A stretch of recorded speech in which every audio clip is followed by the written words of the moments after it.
All right. Hey, what's going on, guys? Welcome back to some more Freddy Fazbear Friday Faz Fest action.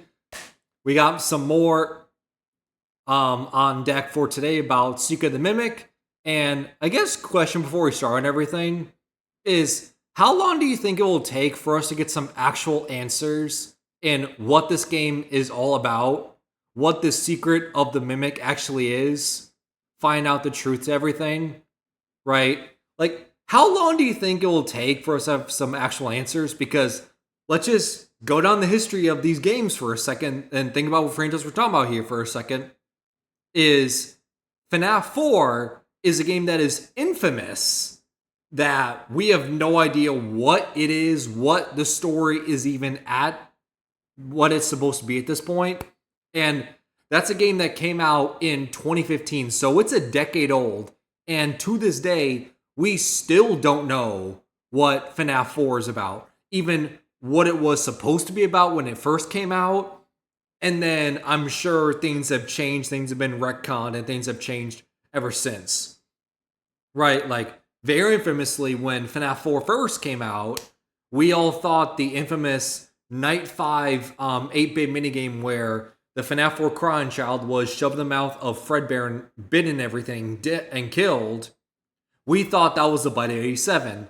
And then it turned out to be the bite of 83. And that was proven from, a code from Sister Location and, books later on as well. That, yeah, FNAF 4 takes place in 1983. So we don't know what the bite of 87 is at all. And that's something that we have first heard about since FNAF 1 phone tapes when the series first started. So, how long do you think it will take for us to have some actual truth and figure out what is actually going on in Secret of the Mimic?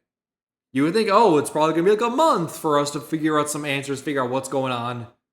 But you also have to remember what series we're talking about here, where FNAF 4, a game that came out a decade ago, and we still don't know what the game's all about. But, anyways, let's hop in to Secret of the Mimic and figure out what really is going on, try to find some more answers and everything. Especially, and you may think the FNAF 4 connections came out of nowhere, but actually, in one of the secret endings, may have been linked to FNAF 4. That may be the FNAF 4 bedroom. So, it may not be as crazy of a connection than you originally think. But anyways, let us not talk about FNAF 4 and that whole can of worms. Let's talk about the newest game, and also maybe as confusing of a game since FNAF 4, of what is really going on. Secret of the Mimic has given us a lot of answers to questions, but it's also opened up a whole bunch of new ones. From what William Afton and Henry Emily actually contributed to the franchise, to why the FNAF 3 map is in the prototype FNAF 1 location, there are a lot of questions to answer and new evidence to consider. That being said, the Mimic itself, or rather mimics, raise a lot of questions in their own right. Such as, how did the Mimic we face in the game end up becoming a thing when it seems like Edwin decided to stop trying to make it? What do the reveals about mixes mean for what we see in Ruin? And what is... I need to know what Mitsis means to the series. Because the fact that this game came out and takes place in the 70s from a time perspective, this game takes place in the 70s. And we know the Mitsis machine, we first saw it in Ruin, which takes place in the Pizza Putz era, which is the 2020-2030s. And we know it's a security protocol to keep the Mimic locked away in underneath the Pizza Putz, underneath the FNAF 6 location. It's meant to keep it locked away. But now, with this game, Mitz is also a Mimic protocol machine itself. To me, that's the thing I need to know more than anything. Now that the game has come out, that's something I need some actual confirmation from either Steelwool themselves or someone, Scott, I don't know, somebody, some actual confirmation of what is going on. Moon.exe actually trying to say? Well, stay tuned and consider subscribing, because I don't think the answers are quite what they seem, and I'm going to explain why. But first, since answering these questions relies on a lot of context that can take some work to sort through and find, I'm going to give a quick summary of the game's story and the missable lore stuff so we're all on the same page. We play as Arnold, a Fazbear Entertainment technician who hasn't slept in a day and a half, and is sent to Murray's Costume Manor to get the technology Fazbear Entertainment contracted the now absent owner Edwin Murray to make. Upon arriving, Arnold is informed that there's this funky endoskeleton with murderous tendencies that Fazbear wants the blueprints for, because of course they do, and said blueprints can only be accessed by getting into Edwin's stuff with a device called the Data Diver, though it needs executive permissions in order to do so. As such, the dispatch guy tells Arnold to try not to die and gives directions on where to go and what to do to upgrade the Data Diver he was sent in with. Sure, there's that one point after Mimic as Jackie chases Arnold, where dispatch's transmissions get all staticky and he starts sounding weirdly considerate in tone, even if his words aren't, but surely that doesn't mean anything, right? Arnold doesn't seem to think so, at least, and he just keeps doing what he's asked in order to try and get out of the death trap of a building. As he goes, though, there are a few important things the player can find. Some of these are various mailboxes and recordings around the building with messages that explain the game's backstory and how it's different from what we were shown in the Tales from the Pizzaplex books. From them, different, but also some things from, I'm just referencing the like audio tapes you see throughout the game and everything. Also complete one-to-ones from the books. Like, for instance, at the ending, before you go down into the room where you face off against the infamous Tiger Rock animatronic, which I hate that section because I still could not beat it, and I hate that I could not beat it. But in that room, you play an audio tape and you hear the recording of Edwin beating the living heck out of the robot machine that was mimicking his now dead son David, who we know goes on to have the homicidal tendencies and be the M2 version of the Mimic software.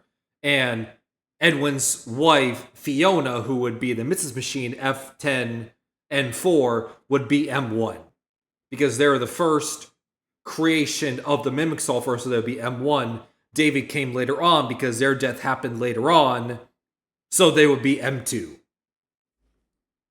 We find out that rather than Edwin creating Murray's Costume Manor, it was actually his father's company, where Edwin and his eventual wife Fiona worked. Edwin ended up inheriting it after his dad passed away, and Fiona's encouragement inspired Edwin to try and rebrand the company from just making costumes and characters and such, to making the products of Edwin's inventing hobby into actual company products. And it went pretty well at first, though one recording is of Fiona telling Edwin that he was trying to do too much at once and it was causing issues for the employees. However, MCM still made costumes and characters and stuff for companies, including but not limited to Fazbear Entertainment. Additionally, it seems like Edwin was acquainted with and even on friendly terms with Henry, Emily, and William Afton, who hired him to help them with a special project to help them create animatronics for the upcoming Freddy Fazbear's Pizza chain. Meanwhile, Edwin and Fiona had gotten married and had a son named David. Unfortunately, Fiona died at an event MCM helped with called Fall Fest, and Edwin was left alone to continue raising their 2-year-old son. But he already hadn't been spending, which we know, and I've talked about this in previous videos as well, the whole thing with Fall Fest is from the FNAF AR special delivery game, either from an update, some DLC, something, you're actually able to go into Fall Fest and you see the festival carnival being burned down, which is very weird, right? Just being honest, it's very weird of how much FNAF AR special delivery, how important it is, and how often, like me, myself included, reference that game when it comes to lore and timeline and theories. It's so weird to talk about since that game technically in real life doesn't exist anymore. The developers, I can't remember what studio team had made the game, but they completely wiped it off every App Store, Google Play Store. Like, you go to the developer's website and it shows like their list of games that they've worked on they're proud of. It doesn't list that game at all, so they completely wiped off any memory off face of the earth of the game. Yet, to this day, we still get references to special delivery, which is very odd. It's, for instance, the first time that Vanessa became a thing, not Security Breach. In fact, it's probably the most important Vanessa's ever been in the entire series, if we're being honest. Um, and what was I talking about? How I get this point? Um, Hold on. I'm gonna replay it because I'm like, wait, how did I get to this point? Why was I talking about special delivery again? Fiona had gotten married and had a son named David. Unfortunately, Fiona died at an event MCM helped with called Fall Fest, and Edwin was left alone. Oh yeah, that's right. And also another reference to Fall Fest is in the FNAF VR Help 1 and 2 minigame, the VR game, the second one. In the carousel ride with the Moon Man, we believe that to be another place of Fall Fest. To continue raising their 2-year-old son. But he already hadn't been spending much time with David since he was working on projects for MCM all the time, so he introduced the mimic animatronic called M1 to be David's babysitter and help out around the house. Though when David said that the endoskeleton looked scary, Edwin reassured him that it wouldn't always look like that because it can fit into any costume that they had. But as it would turn out, M1 did continue to look like a creepy endoskeleton because it ended up taking on the deceased Fiona's identity, presumably after the events of one tape where Edwin hears Fiona's voice over a radio frequency, and she appears in her full endoskeleton glory in both the drawings of her David ended up doing and in the family home videos. And while she did take on Fiona's identity, I'm just going to keep calling her M1 for the sake of clarity. Fiona is M1. That's an interesting thing that I'd never thought of. Huh.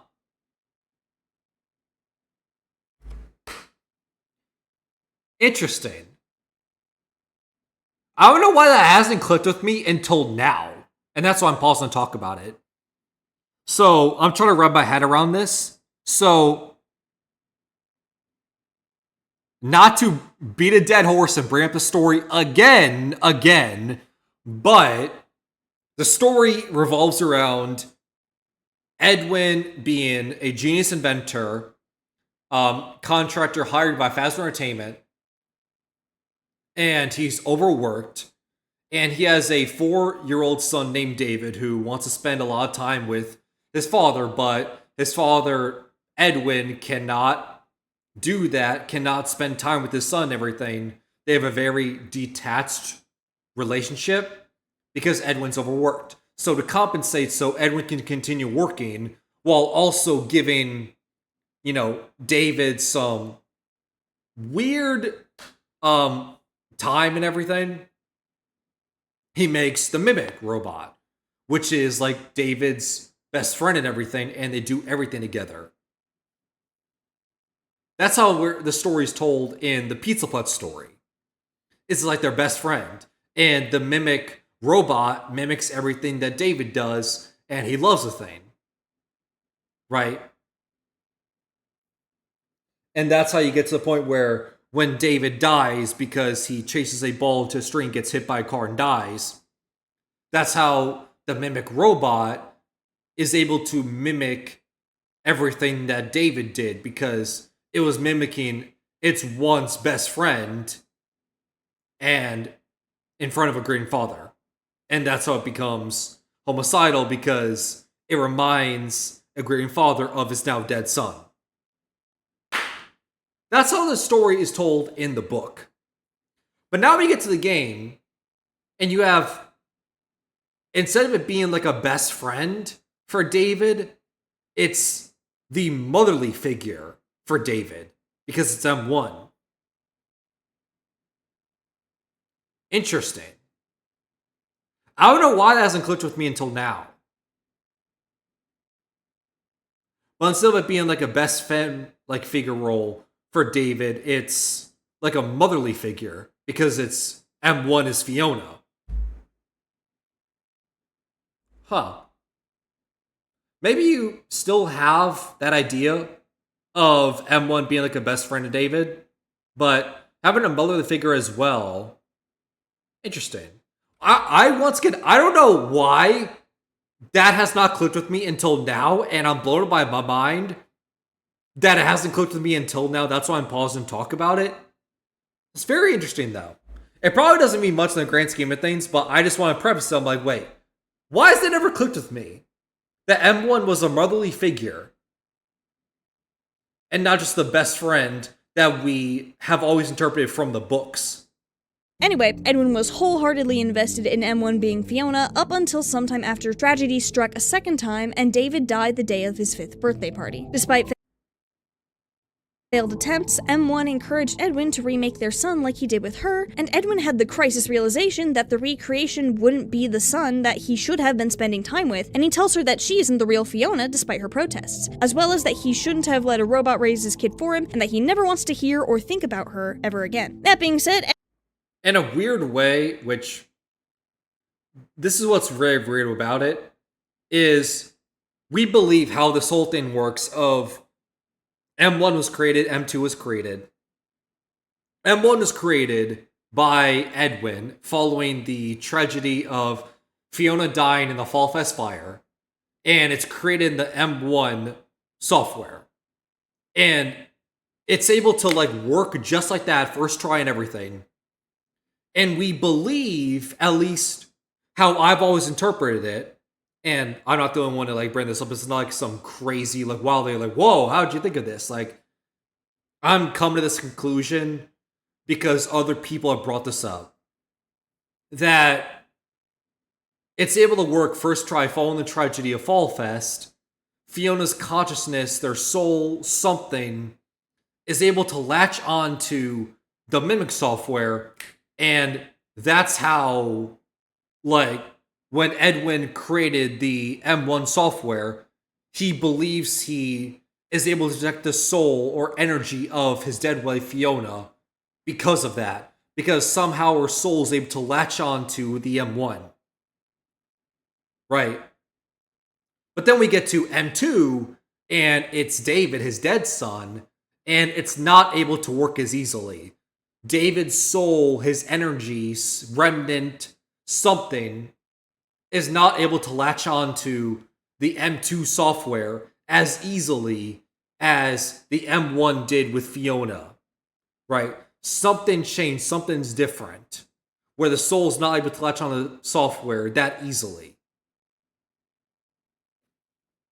M2 came into being at some point made from a copy of M1's program and ended up imitating David. Edwin was not happy about this and attacked M2. This action would have consequences. On the company's side of things, while his inventions were doing well initially, malfunctions that were sometimes pretty dangerous ended up with a lot of them getting returned, and Edwin was not doing a great job of keeping his employees happy. Especially since he was getting pretty not so passive-aggressive, thanks to some of the employees stealing and selling off his work, and leaking the existence of M2, presumably to Fazbear Entertainment, who wanted it, though Edwin says he hadn't figured out how to recreate M2 or why it worked in the first place. Anyway, this employee unhappiness made for the perfect opportunity for William to go, you know what, let's make this dude's life worse, and convince the MCM employees to jump ship to Fazbear. On top of this, while the Fazbear restaurant project was Edwin's one hope for getting back to being successful and hopefully getting everyone who left to come back, it was also a trap. As soon as he got close to finishing anything, he would be told that the plans had changed and he would need to start over with different animatronics or designs. It seems like this led to Edwin being massively in debt with no employees and Fazbear Entertainment obtaining ownership of everything, including the land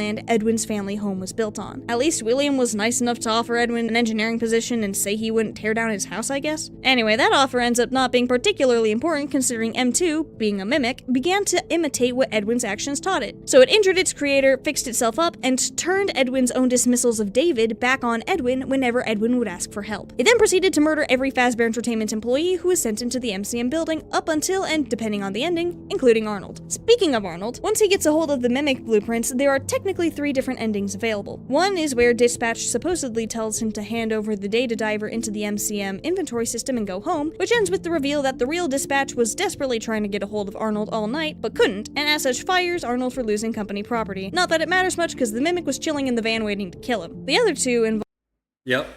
And the scene ends... Or, is it the right one? No, never mind. I'm thinking of a different thing. Never mind. Pause. We're going to continue on.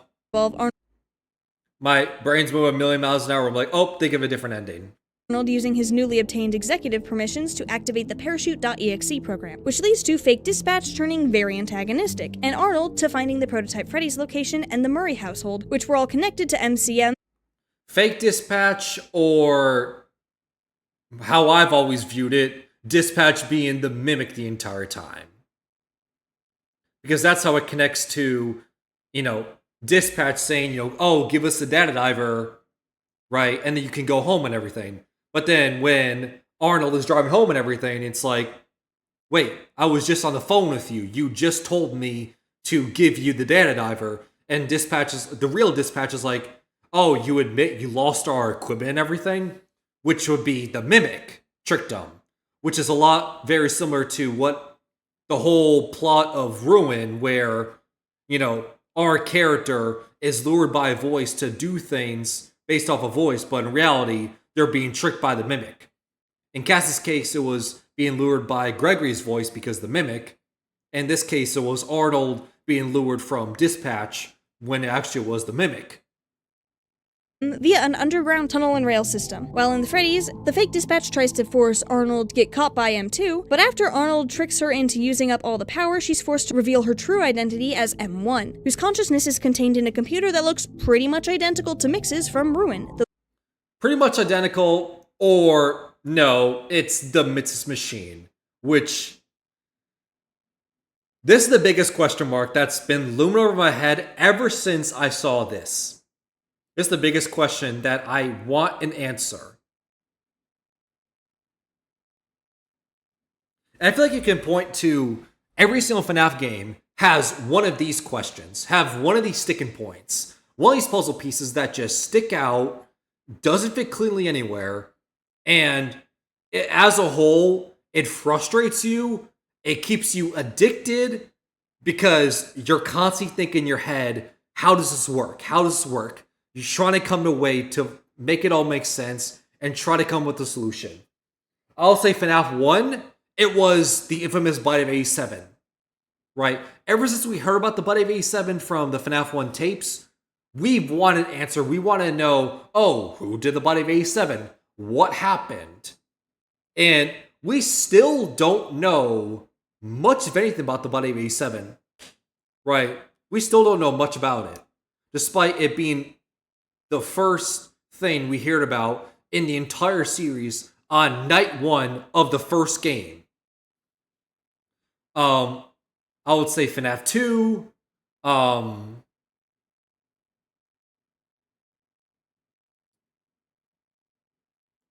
don't know. Did FNAF 2 have rated ones? I don't think so. FNAF 3. No, I think it's also cut and dry. FNAF 4, we talked about it earlier, how the entire game itself of FNAF 4 has changed several times. So that in itself is the missing piece, the puzzle piece that just sticks out and doesn't fit cleanly anywhere. 1983 versus 1987. Body of 83 versus Body of 87. The identity of the FNAF 4 crying child. Who we play as in FNAF 4. Are sound illusion discs a factor in FNAF 4? Is the nights we play as the nightmares in FNAF 4 a result of experiments that William Afton's putting on Michael Afton and other people through gas chambers, hallucinogenic gas, that's making you see these like horrific hallucinations? Or is it sound illusion discs? Or is it a combination of both?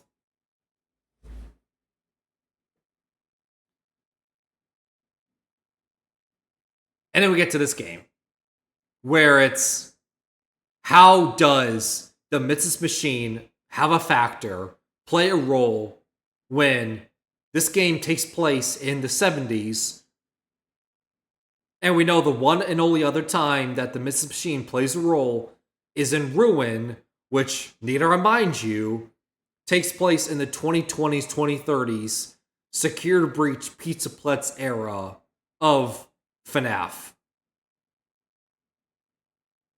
How does the Fiona M1 consciousness in the Mix's machine turn into the blue bunny rabbit security protocol that we see in Ruin? I need some connective tissue of how we go from that to that, because that's a big deal. And it means a lot, because I need to figure out like how it all works and everything. And to me, it's not satisfying just to say, oh, Mitz's started out as the M1 Fiona consciousness machine that we see right here in Secret of the Mimic. But then Fazbear Entertainment retrieved along with the Mimic software, retrieved the Mitz's machine and made it the Blue Rabbit security protocol that we see in Ruin. Like, I guess that's an explanation, but it doesn't fit cleanly. And to me, I need something more. I need more than that. Other than just saying, yeah, Fazbear Entertainment just retrieved the software and just made it what their own. Because as a whole, fundamentally, it's different. Right? Fiona F10 and 4 is M1. They are, for all intents and purposes, they are one of the first, or if not the first, incarnation of the entire Mimic software. They are what started it all. Right? If it wasn't for them becoming M1, then the Mimic software may not even exist. And then we get to Ruin, where the Mitz's machine is a security protocol that is designed to keep the Mimic locked away under the FNAF 6 location underneath the Pizza Plex. It's a security protocol to keep it locked away. So it starts off as a Mimic software program itself, and is now a security protocol to keep the Mimic locked away.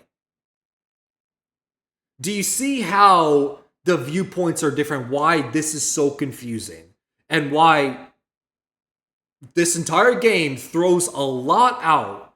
It throws a lot of stuff out, a lot of details out, and it makes you question a lot of things of what you've always thought about, you've known throughout the entire series.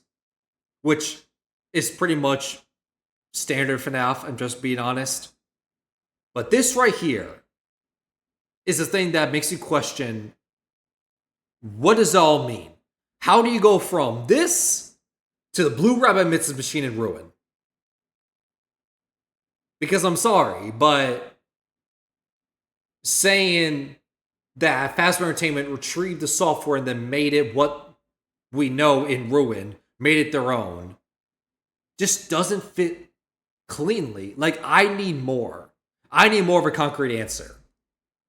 This one is labeled F10N4, Fiona. Basically, M1 recognized that M2 is super dangerous and had sent Edwin a message with plans to, quote, stop it together. She wanted Edwin to either finish the program or create something called the Cradle, a special computer that would supposedly protect David, and set boundaries. Cradle.exe is the program Mex's, or Mechanical X-Form Experimental Storage, runs. The thing is, Edwin can't exactly finish the program or activate the Mex's Cradle, cause, I highly doubt he survived, considering M2 is the only one who could help him and is the one who hurt him in the first place. She doesn't seem to know that, though, and she'd essentially been pretending to be dispatched to get Arnold to help her with their plan to fix M2 anyway, so she sends Arnold off to the house with the blueprints and sends Edwin a message being like, hey, I'm sending a technician with the M2 blueprints and M2's currently malfunctioning and stuff, so you should really finish the program. Edwin does not end up seeing this message for obvious reasons. In both endings, Arnold makes it to the house, but in one, Arnold is able to activate Mixes before promptly getting chased off the property by the Mimic and a bunch of little guys that are labeled in the files as proto-mimics. Partway through, during an elevator ride, F10N4 seemingly assumes that Edwin is alive and uses the intercom to ask him to fix M2 and consider visiting her, even if he wants to stay up in the house in general, and tells him that she misses him but misses her child more, which is kinda depressing in the context of what's actively going on. Poor Arnold is probably just sick and tired of everything though, so he books it. Unfortunately, he doesn't really successfully escape. The Mimic crashes the van and yoinks the data diver containing the blueprints, leaving Arnold in the burning wreckage. The other ending is heavily... That was what I was referring to earlier, of how when I first saw the Mimic attack Arnold in the car and everything, I paused and I'm like, oh, I'm thinking of a different ending. That was the ending I was referring to. Is just sick and tired of everything though, so he books it. Unfortunately, he doesn't really successfully escape. The Mimic crashes the van and yoinks the data diver. The Mimic grabs the data diver, and reminder, this data diver, at this point, just like every other ending, it has the MATS security protocol, the VIP or executive. I want to say it's executive. It has the MATS security protocol. And what that means is now the Mimic is able to roam free it now has the data diver with maxed out security clearance, and it can do whatever it wants because there's nothing stop anymore. So what people believe, and I'm inclined to believe this as well, that the Mimic with the maxed out security clearance, if this is the true ending, which I like to think so, because in pretty much every FNAF game, I would say ever since FNAF 3, which is the first time where like a good ending, a bad ending has like come into the forefront. Most of the time, like the good, true canon endings are those secret endings that force you to do a lot of extra stuff to get that secret ending. And you have to do a lot of extra stuff to get to this ending. So I'm inclined to believe this is the true ending. So what happens is the Mimic software with the maximum security clearance is able to just create an endless stream of mimics, right? And perhaps one of the endless stream of mimics that they create using a data diver is the mimic we see in Ruin that tricks Cassie and is left away in the pizza plats. Maybe. Diver containing the blueprints, leaving Arnold in the burning wreckage. The other ending is heavily reliant on an optional minigame called Moon.exe. I'm going to go more in depth on that minigame later in the video when it's relevant, to avoid having just a ton of exposition right now, but basically throughout Secret of the Mimic, and in one case after playing through the game once, you can find these collectibles that you can put into the MCM inventory system. Doing so will put the collectibles into a minigame on the computer terminals called Moon.exe. It has a lot of symbolism and connections to the events of the main game, and beating the game gets your data diver the glitched permission. From there, Arnold gains access to extra rooms in the Murray household that are accessible with the glitched permission to collect parts of a bedtime story recording and crawl through the vents to reach David's bedroom. Once there, he can put David's white... There it is. The bedroom with the white closet. Is this the FNAF 4 bedroom we see? No. Maybe. Tiger plushie on this pedestal thing, and press buttons that play a recording of Edwin and Fiona telling David a bedtime story. As he does, the Mimic comes out of the closet and shrinks down to a child size, taking on David's persona whenever a button is pushed before shifting back to full-grown murder mode. Until finally, after the final button is pushed and Fiona's voice explains that anger doesn't solve anything, the Mimic glitches out enough for Arnold to use the data diver on it, which locks M2 into the persona of David, who grabs his plushie, tells his mom he loves her, and goes to sleep. Hopefully after that, Arnold managed to get some sleep too, because the poor dude really needed it. And speaking of needing sleep, this video is brought to you by Manta Sleep. For those in the Northern Hemisphere, noise without bombs are relatively straightforward. There's some questions to be had. Fantasy, you'll get a 10% discount and help support the channel, so make sure to check it out. But back to the topic at hand, while the general important plot points are relatively straightforward, there's some questions to be had about a lot of stuff we aren't outright told in regards to the mimics, mixes, and Moon.exe. Some explanations have been suggested, but there are a few things I either disagree with, think are important to look at more thoroughly, or just haven't seen talked about very much. So with all that out of the way, there are a few specific questions I plan to answer in this video. First, how did M1 and M2 end up imitating Fiona and David when both of the people they imitated were dead by the time they were made? How do M1 and M2, sorry, my camera's blocking it, mimic the people on there to mimic? Well, if we believe M1 to be Fiona, and we believe, like I said earlier, M1 was created and was able to be created successfully because Fiona's like consciousness, soul, something latched onto the Mimic software, and that's how you're able to, be the motherly figure that we see in the tapes and this game and everything. That would explain them being able to mimic Fiona. Then M2 wasn't able to latch onto David's soul as successfully as M1 did with Fiona. It wasn't as successful. But also you have to remember, M2 is the one that had the homicidal tendencies placed on it because it was mimicking what Edwin did to it out of grief because of his dead son David. Right. M2 doesn't get the homicidal tendencies, right, just on its own. It got the homicidal tendencies because of what it learned from its own experiences by beaten by Edwin in a moment of grief. Second, how did M1 end up in the Mixes machine, and what does that imply about certain events in Ruin? Yep. And third, what is the actual symbolism in Moon.exe, and what does it have to do with the security breach daycare attendant? In regards to the Mimic versions of Fiona and David, it would be easy to assume that Edwin intentionally built the Mimic to take his dead family members' places along the lines of Henry and his robo-daughters in the Silver Eyes novel trilogy. Even though I guess Edwin and Henry are different people, which is more annoying because it gets even more connections to Henry and Edwin, but they're now the different people.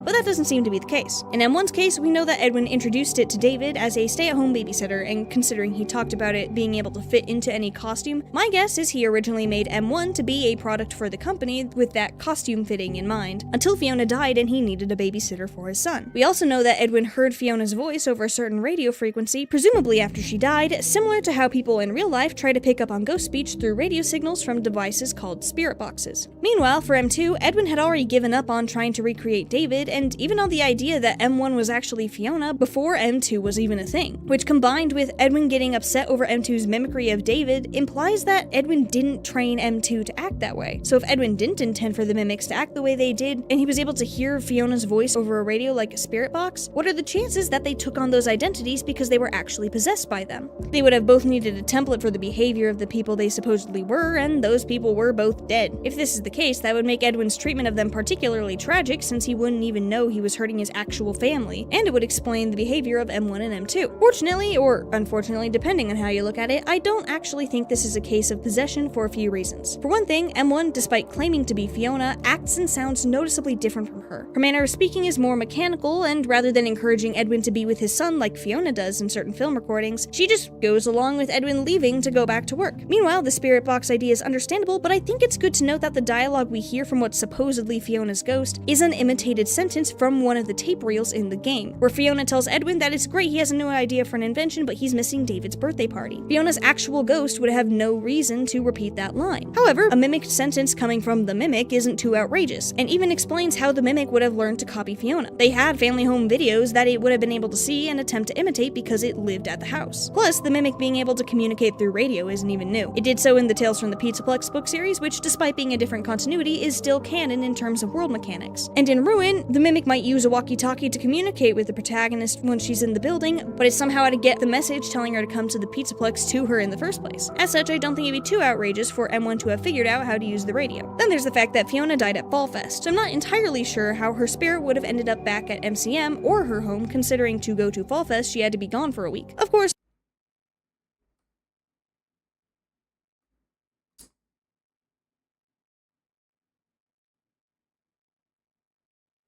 I think I'm trying to remember. Because if I'm not mistaken, I could be wrong about this. But if I'm not mistaken, there's an audio tape you hear in this game that talks about Fall Fest and Fiona dying in the fire and everything.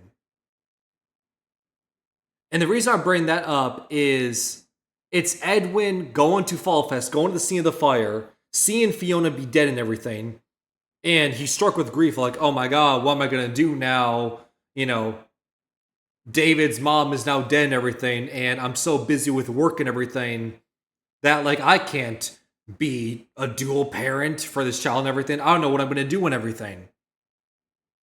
So, I've always interpreted that as David, or not David, Edwin going to the scene of the fire, seeing his dead wife and everything, and retrieving her body, taking her back, and that's how we get to the M1 software of now mimicking his now dead wife. I don't know, that's how I've always interpreted it, but maybe I've been thinking about this all wrong, which, hey, could be true.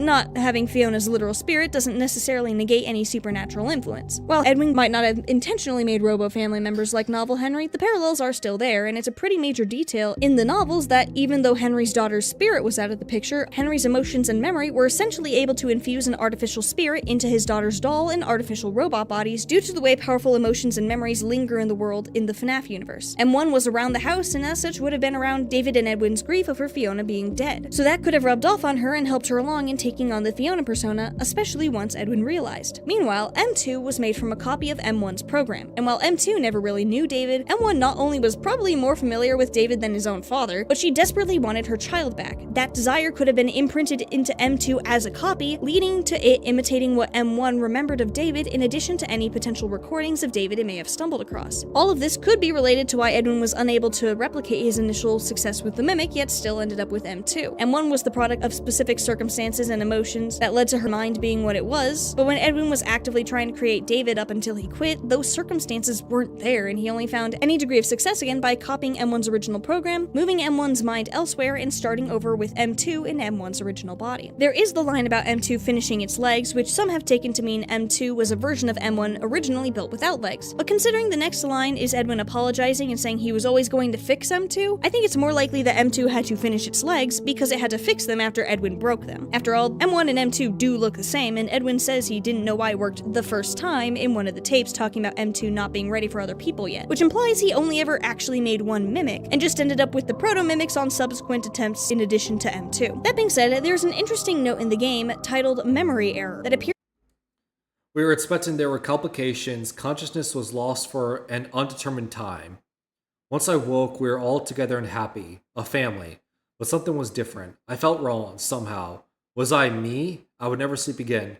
Corrupted file suspected, please advise. Memory error, detail report.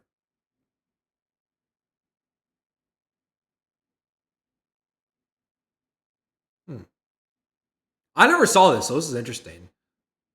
So I'm seeing this for the first time, and I'm trying to piece together what it all means in the moment.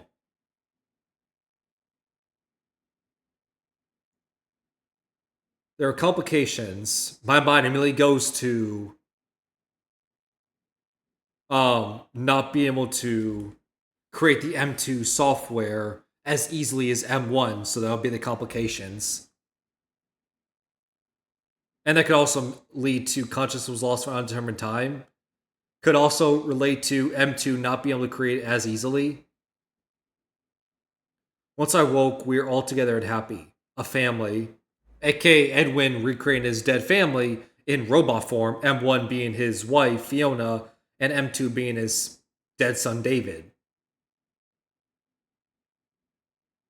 To have been written by the Mimic talking about how it and someone else were expecting, but then there were complications and it was unconscious for some amount of time, only to wake up as a happy family, but feeling as though something was wrong, questioning if it was really itself and saying it would never sleep again. This could be an indication of Fiona haunting M1 and feeling off because she's no longer in her own body. However, the mention of expecting, especially for a couple, typically implies expecting the birth of a child, something that complications do sometimes go along with. If this was supposed to be a note written by Fiona as the Mimic, why the mention of expecting when David was 2 years old when she died? Unless she happened to get pregnant again, which we have no indication of, or Fiona just lost those 2 years worth of memory, that wouldn't make much sense. But while Fiona might not have been expecting again, we do know that, in a sense, M1 was. M1 was expecting her son to get recreated, and there were certainly complications in the sense that Edwin failed a lot and eventually gave up. Then Edwin presumably kicked M1 out of the Mimic Endo, put her in the computer, and copied her program to create M2, which could account for the unconsciousness for an indeterminate time and how when she woke up, they were all there. The issue is, M1 couldn't have written this note if she was removed from what became M2's body. Unless Edwin put her in a different body that kept her mobile, she was presumably stuck in a computer, unable to write by hand. So wouldn't this have to be from before M2 was created? Well, I don't think that's the case, because I think this note wasn't written by M1, I think it was written by M2. After all, M2 was made from M1, who believed she was Fiona, so it makes sense that it would have memories or code mimicry of being the Fiona of the family in the early days of its existence, before shifting to copy David and eventually Edwin. The period of unconsciousness could account for the time it took to remove and then copy-paste M1's program, and the noticing something was different and questioning if it was really itself could connect to the fact that, despite being a copy of M1, M2 isn't her, and eventually began to imitate David. Then Edwin attacked it, potentially infusing it with his rage similar to when he attacked the Mimic in the books, and M2 switched from imitating David to imitating him.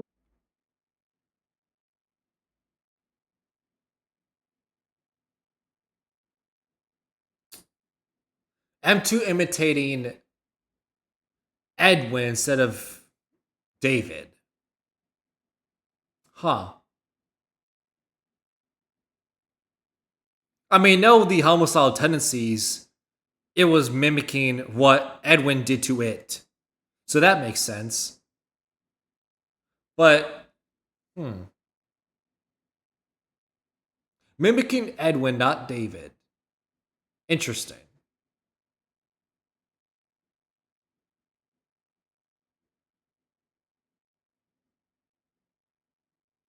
I don't know. That's something I think I have to think about a little bit more. Maybe over time, I'll start to, turn a new leaf over and think, yeah, I believe that now.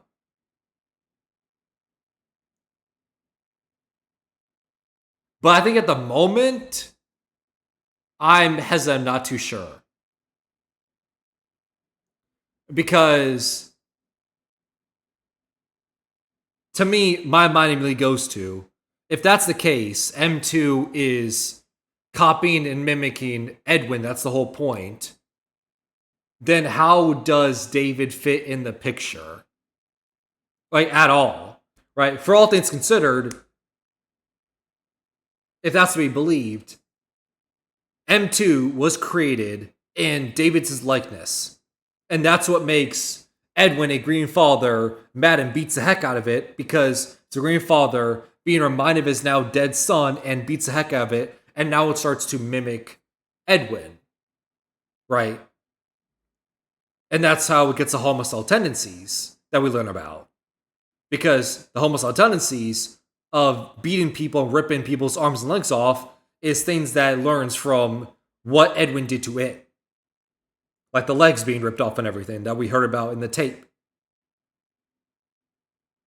But then, if that's true, then why do we get to the bedroom of the M2, robot, and it cycles through, David's like kid consciousness with the Tiger Rock plushie being calm, but also freaking out and having the homicidal, angry version of M2?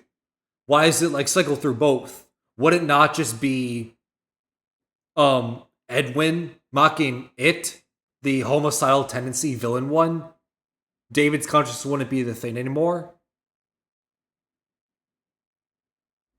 There is also the line about never sleeping again, and don't worry, I haven't forgotten about it. But I think the explanation for that particular line fits better in a later part of this video. Anyway, while that does explain how they would become the people they did, what's up with Fiona and Mixes, and what does that mean for Ruin, where Mixes and M2 later appear? Because the thing is, M1 seems to be the one who gives Edwin the blueprints for a type of computer called the Cradle. That's bigger than one he's ever done before for the purpose of containing M2/David, and Cradle.exe is the program Mixes runs, which means by the time the Mixes computer is created, M2 is presumably already in M1's body, and M1 is wherever Edwin stuck her afterwards. So would that mean that M1 was put somewhere else, gave Edwin the Mixes blueprints, and then got put into Mixes? Potentially, but it could also be the case that Edwin either incorporated whatever M1 was originally in when he built the Mixes computer, or since the computer is labeled Fiona and not Mixes at this point in time, he just reused or otherwise modified her as the primary computer and built an offshoot for the program to handle the rest of the computing power, which could be why it requires an entirely separate console to activate, the Cradle program. Plus, technically speaking, computers are just machines that do what they're programmed to do. In order for the Cradle to do what M1 says it'll do, it needs that programming, and it could be that that is what the blueprints are technically for. Rather than being blueprints for the physical structure of the Cradle, they could be software blueprints, and yes, I checked, those are a thing, that would just require more computing power than any computer Edwin had built before. While this does make the phrasing of building the Cradle a bit weird, it would make sense considering Cradle is the name of the program, while Mixes and Fiona seem to be the names for the computer. Besides, with the way the rest of the message is phrased as essentially a parent protecting and setting boundaries for a wayward child, using the phrase of building a cradle could be similarly drawing from the idea that with an actual human child, a cradle is something that's built, not programmed. I could be wrong, of course, but I think it would make sense. Either way though, the reveal of M1 in the Mixes computer is super interesting and puts the events of Ruin into a whole new light. The entirety of Ruin, the Mimic is luring Cassie into deactivating security nodes that look like the Mixes entity, while the entity is desperately trying to get Cassie to stop. In a way, the game is essentially a rebellious kid trying to get their mom off their back to go commit crime. Yeah. That is, of course, assuming that Mixes still has the Fiona persona, though. It is entirely possible that in the, 50-something years between Secret of the Mimic and Ruin, that M1 dropped her preference for the Fiona persona. After all, the label on the machine by that point is Mixes instead of Fiona, and the entity looking like a blue rabbit could mean it's incorporated like Bonnie or Glitch Trap into its persona after being wired into the Pizzaplex. Would be wild if this was connected to Glamrock Bonnie being dead, but who knows. Honestly, I hope that's not a thing, because that makes the whole Mrs. Fiona twist connection even more confusing than it already is. I don't think we've seen enough of the Mixes entity to see if it still believes itself to be Fiona. Regardless of who M1 currently considers itself to be, though, I think this could finally answer a couple questions about Gregory at the end of Ruin. He mentions not being at the Pizzaplex and that a friend has building maps, but the static cuts out whose instructions Cassie's supposed to be following, and Gregory's voice is. And we've always believed that friend to be Vanessa, right? Ever since we heard that line in Ruin, Gregory's saying, the real Gregory, not the mimic Gregory. The real Gregory saying, oh, my friend has like building maps of the Pizzaplex and everything. We assume that to be the security guard Vanessa. Because we also believed that the true ending of Security Breach that would later turn into what we see in Ruin is the Princess Quest ending. And that's the good ending where you play the 3 Princess Quest games and you release the Vanessa security guard from the Glitch Trap Vanny persona, and Vanessa walks out the Pizzaplex. They leave the Vanny bunny mask and costume in the Pizzaplex and arcade Fast Fest, and that's where you get to this iconic image I'm gonna pull up and everything of the 3, Gregory, Freddy, and Vanessa all sit on a hill together, presumably them being friends.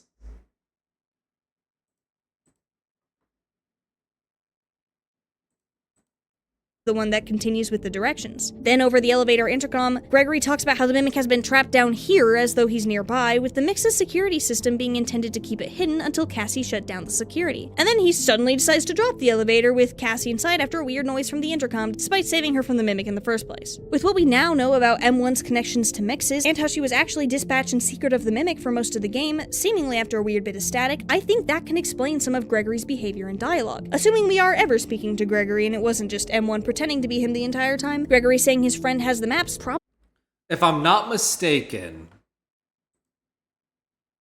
in the source code for this elevator scene, the Pizzaplex and that a friend has building maps, but the static cuts out whose instructions Cassie's supposed to be following, and Gregory's voice is the one that continues with the directions. Then over the elevator intercom, Gregory talks about how the Mimic has been trapped down here as though he's nearby, with the Mix's security system being intended to keep it hidden until Cassie shut down the security. And then he's if I'm not mistaken, this line where it says like, it's not your fault, I know you did it for me, and then it says like, we can't risk being followed. If I'm not mistaken, people went into the source code and they found that was Gregbot. That was the Mimic taking over again, mimicking Gregory's voice. That was not Gregory talking. That's why there was a static while Gregory was talking, is because it was Gregory talking static, and then it was the Mimic using Gregory's voice again.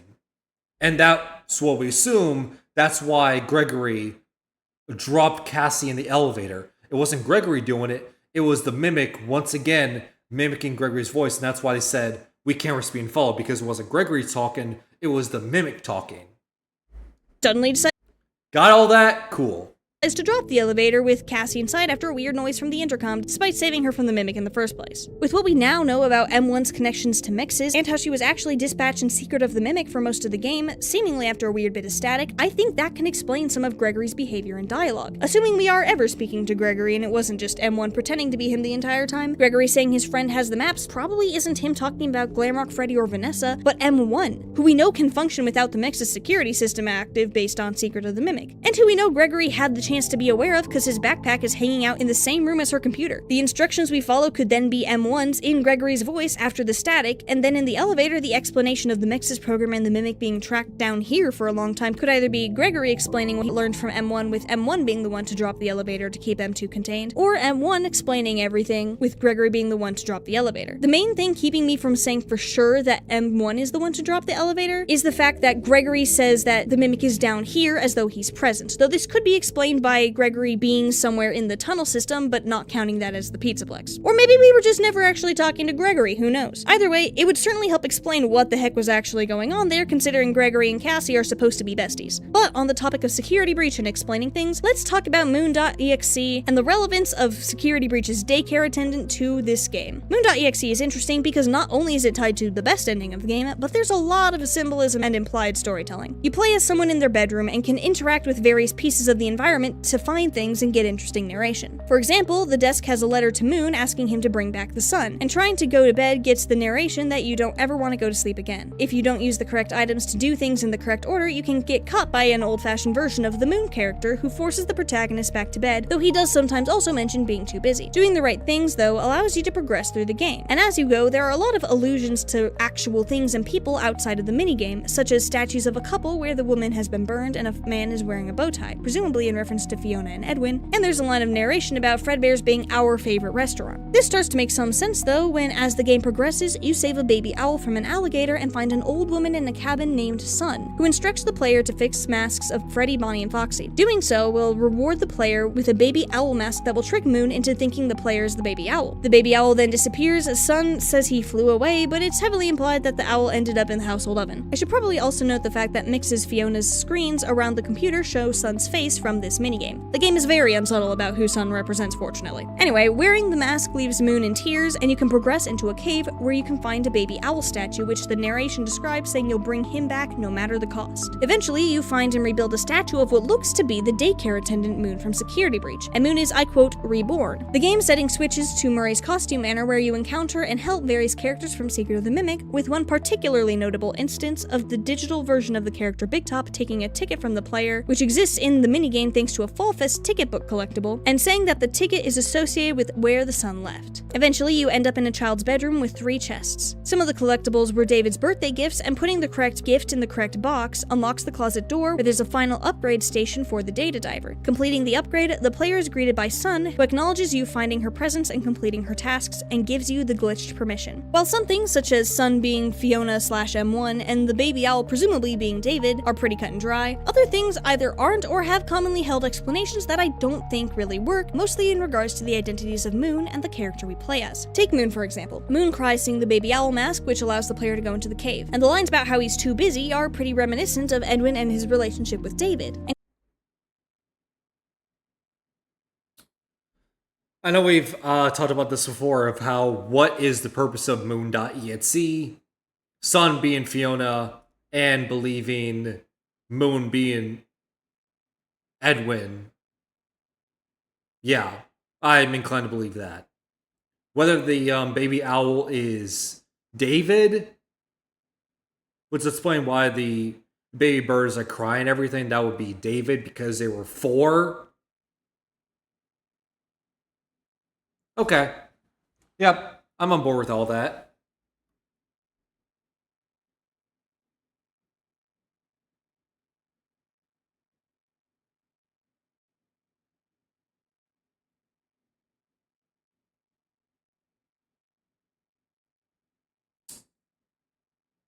Calls back to M2 causing Sorry, I was just thinking in my head, I'm like, I don't know how to process it. Edwin emotional distress by pretending to be his son, and the time M2 imitated lines that Edwin had where he said that he was too busy. Throw in the fact that Edwin is Fiona's husband, and how Sun represents Fiona as well as M1, what with the ticket for Fall Fest being where the sun left and Fiona died, and a lot of people believe that it makes the most sense for Moon to represent Edwin, the Moon to Fiona's son. From there, our player character would be M2, who was intended by the sun to bring back the baby owl David, with Moon.exe being Sun's or M1's way of bringing the baby owl David back, with the instances of Moon forcing the player back to bed connecting to Edwin's treatment of his son and M2. While that explanation does make sense at first glance, it doesn't account for some pretty important information, specifically in regards to Sun and Moon. For one thing, rebuilding the Moon statue gives us the narration of Moon. Like, I know one of the reasons why, and we talked about this in the last Seek of the Mimic video we did and everything. The reason why Edwin is believed to lead Moon and everything, and why Moon catches you whenever you go off the diverting path where you're supposed to do everything, is basically, since we are believed to be M1 or M2, part of the Mimic software, right? We are the Mimic software in this Moon.exe game. And it's us, going through this programming of this Moon.exe minigame.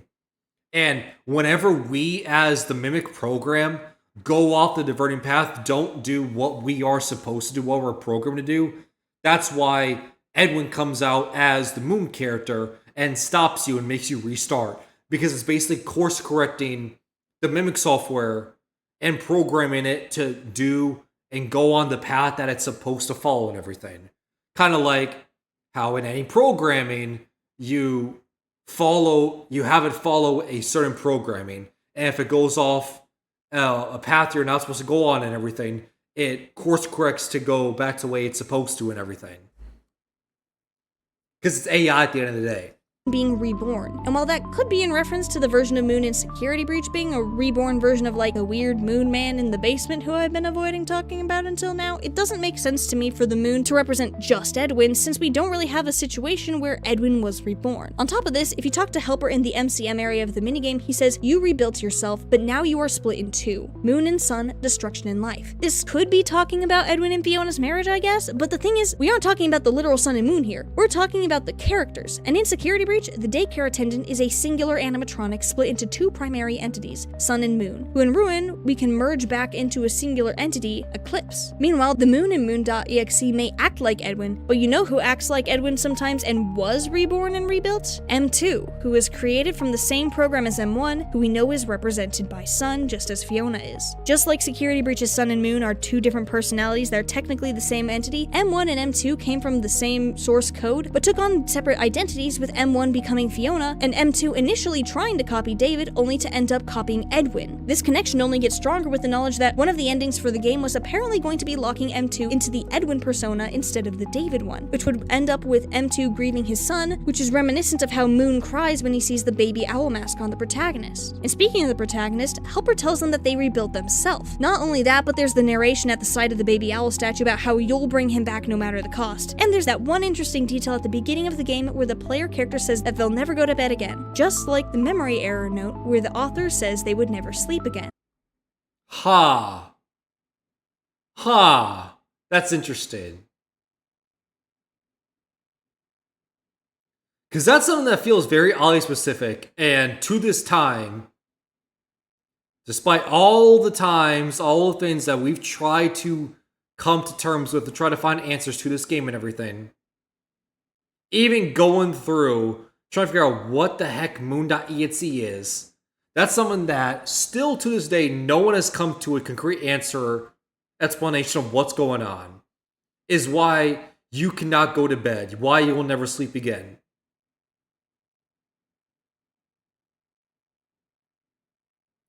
Because at the time, the only thing I can think of at the moment, the only connection I can paint is in Security Breach, the duffel bag digital message that you get throughout playing the game and everything. One of them talks about the daycare section of how, parents complain that their kid will never go to sleep anymore because they need to keep the lights on nonstop and everything because they are so scared of, the Moon character, which, let's face it, makes sense, right? But also the daycare attendant isn't, too pleasing either to, young kids and everything. So I thought that's what the connection was, is kids not going to sleep again because they have constant nightmares of, the Moon character and always want to keep the lights on from Security Breach, from the duffel bag messages. And in this game, Moon.exe, you bring back the Sun and Moon characters, and you have this character who doesn't want to go sleep again, but that feels like a very loose connection. But this feels a lot better, feels a lot more concrete. And I like this connection a lot more than what I brought up. If Sun and Moon are M1 and M2 as Fiona and Edwin, then that makes us, the player, Eclipse, the original whole Mimic program before it took on the identities of Fiona, David, or Edwin specifically. Eclipse was split into Sun and Moon, just as the original Mimic program was split into M1, who took on Fiona's identity, and the version of M2 that eventually became David, and then Edwin. The player is told will bring back the owl no matter the cost, and the M1 copy that became M2 did just that. But the cost was high, and in the process it deviated from its existence as a copy of M1, and became the Moon, the destruction to Sun's life. With how Sun at the end gives the player the glitched permission and congratulates him on completing her tasks and finding the gifts, it seems like Moon.exe is potentially M1's way of putting Arnold into the Mimic's shoes to get him to understand their situation, and be able and willing to help restore M2 and bring her son back just like she wanted. But at the end of the day, these are just my theories. If you think I missed something, make sure to let me know in the comments. But I'm pretty happy with this interpretation, and I hope you are too. With all that said, remember to check out Man to Sleep if you're interested, don't get stabbed, and have a nice. Okay. Cool. Alright. So, at the end of the day, have we come to terms? Have we figured out the truth and more answers to Secret of the Mimic? And honestly, I don't know. I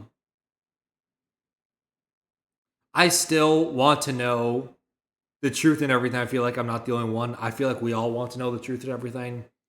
But I do love reacting to these theories. I do love hearing people's perspectives of what they think the true ending for this game is, and trying to come to terms and try to explain how the Mitzvah's machine is from this game, but also 50, 60 years later in Ruin, how that connects. I do like the M1 versus M2, trying to come to terms of how they were creating everything.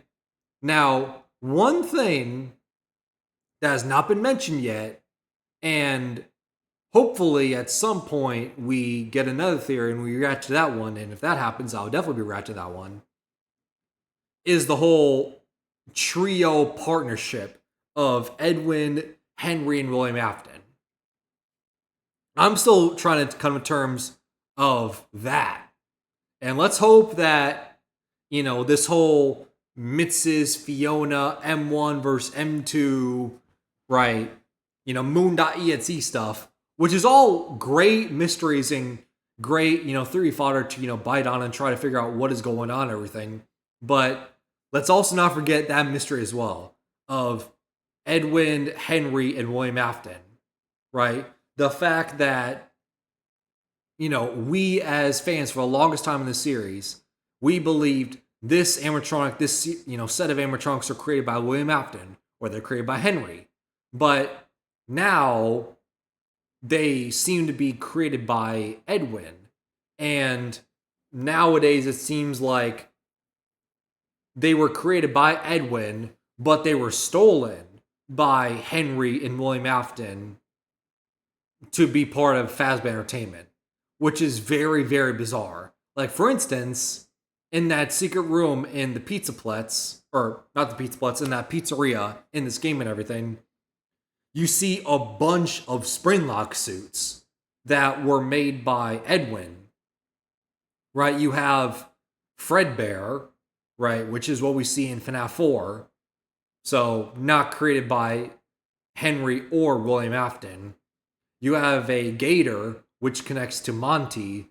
You have a dog animatronic, which is very, very bizarre. I don't know if that's Steel Wool's very subtle hint in confirming one of the longest theories that the series has ever had, that there's a secret dog character named Sparky from a weird blink and you miss it moment from FNAF 1. I want to say in the Parts and Service camera.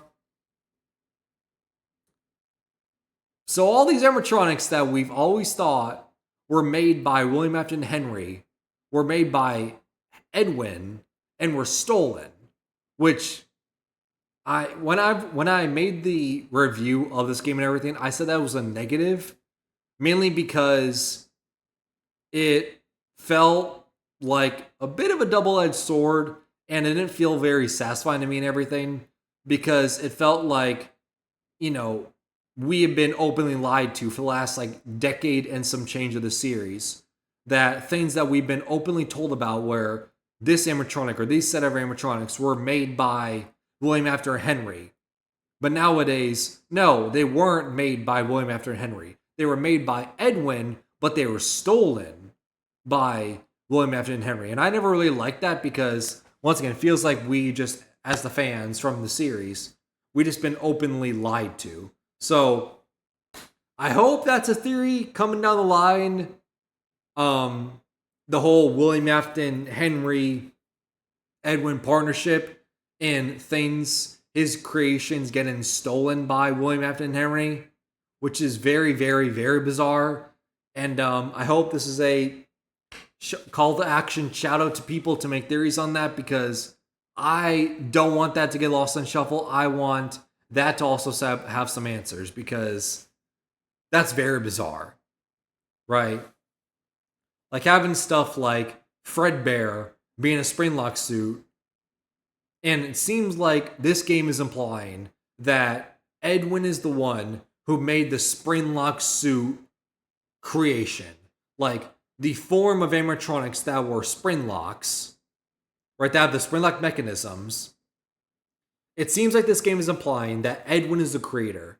Edwin's the one who made the suits that became Springlocks. So Fredbear, Golden Freddy from Fredbear's Family Diner and what we see in FNAF 4 is a Springlock suit. It was made by Edwin, which would mean Golden Bonnie, which is Springtrap, right, is also a Springlock suit, which is also created by Edwin, not William Afton, which is very bizarre and has a ton of implications when it comes to the lore and timeline. So, yeah, let's not forget about that, and hope that's a theory coming down the pipeline, is talking about the whole trio partnership of Edwin, William Afton Henry, and come to the conclusion of who made what, right? Who made what?